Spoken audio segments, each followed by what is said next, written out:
Dark money groups earlier today have been dealt a blow after the Supreme Court refused to take up this case. HuffPost explains that the Supreme Court had allowed a lower court decision to go into effect on Tuesday, invalidating a key regulation that created a loophole for undisclosed spending. Now, that decision, of course, came after Citizens for Responsibility and Ethics in Washington, that is a liberal watchdog group, fought for the past 6 years to get the Federal Election Commission to enforce campaign finance laws against Crossroads GPS.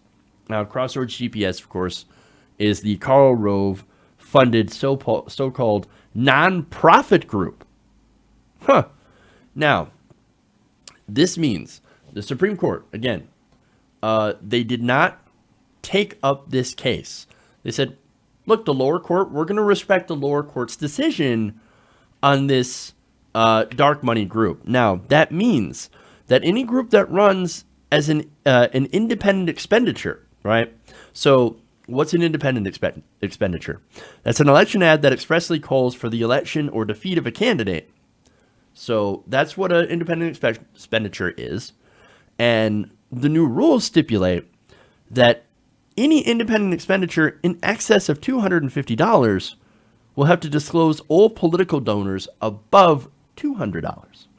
So if you spend above $200, then guess what? You're going to be named. You can no longer hide.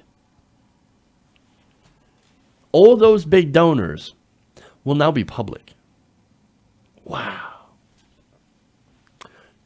Huge implications, right, for the midterms. Now, dark money groups have already spent about $65 million, according to the Center for Responsive Politics. Anything they spend after this, as of 2 days ago, will now be public. So everybody will get to know who is bankrolling these groups. Now, before the ruling went into effect, the top dark money spenders included the Republican-aligned Business Lobby U.S. Chamber of Commerce, the Democratic Party Nonprofit Majority Forward, and Charles and David Koch's American for Prosperity. If these groups spend another dollar to call for an election or defeat of a federal candidate, they will be required to disclose all contributors above $200 to their political operations. So it's a big win for transparency. Now we get to know who is bankrolling what and how much. Now, Charles Koch, head of Koch Industries, runs one of the largest networks that will be affected by the disclosure ruling, so that in some way will limit their reach and how much they're going to spend in political spending, at least when it comes to independent expenditures. Now, Ellen Weintraub, a liberal FEC commissioner, I'm surprised there are still some left, told HuffPost, "I'm very pleased with the results." She said, "The FEC will convene soon to discuss and release guidelines for groups on how to comply with the new disclosure rules. The commission will not be able to, before the election, to issue any regulation to replace the old one invalidated by the court, as it has to abide by federal laws allowing for a long public comment period." Now, the result is that dark money groups will likely either have to stop spending on the 2018 midterm elections, which is unlikely, or they have to shift tactics if they want to hide their donors. Now, this ruling only covered independent expenditures for ads or other efforts that call for the election or defeat of candidates.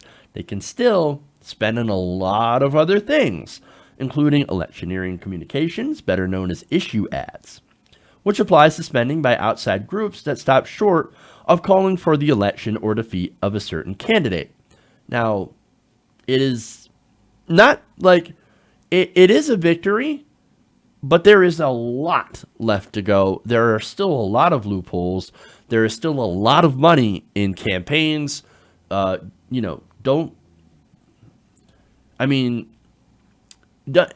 not be mistaken. There is still a problem with big money in politics.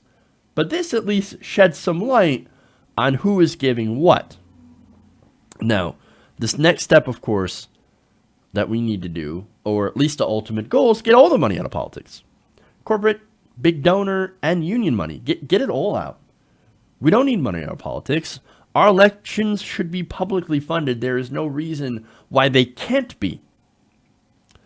But until that happens, which we will likely need an amendment for to make that happen, we should at least openly celebrate that these donors can no longer, when it comes to these ads, operate in the dark. Hey everybody, thanks for watching this video. If you want to see more like this, please hit the subscribe button below. And if you want to support truly independent progressive media, please consider becoming a patron at patreon.com/TYTNation.